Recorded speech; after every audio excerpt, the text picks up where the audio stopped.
ఇంట్లోనే ఉందండి. టీవీ ఉంది, నెట్ఫ్లిక్స్ ఉంది, ఆ యూట్యూబ్ ఉంది, అందులో వస్తాయి చూడండి పనికిమాలిన షోలు. ఈరోజు టాక్ షోలు ఎక్కువ. చాలా దుఃఖకరమైన విషయం, ఈ రోజుల్లో ఎక్కువ standup comedies famous. Standup comedies అంటే కామెడీ చేస్తూ ఉంటారంట. క్రైస్తవులు కూడా పెట్టుకుని ఏముంది కామెడీయే కదా.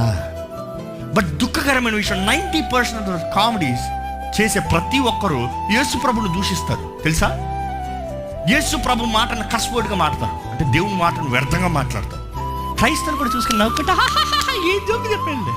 నో నో నో, దేవుని కోపం రోషం వస్తుంది. ఒక రోజు వాళ్ళందరూ తెలుస్తారు, దేవుడు నా నామాన్ని వ్యర్థంగా ఉచ్చరిస్తావు నువ్వు, నా నామాన్ని, నా పరిశుద్ధ నా నామాన్ని తీసి నీ కాలి కింద వేసుకుని తొక్కుతావు నువ్వు, నీ పని చెప్తాను చూడు అంటాడు దేవుడు.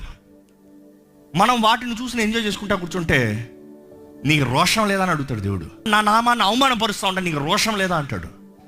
Be sure what you are listening, what you are watching.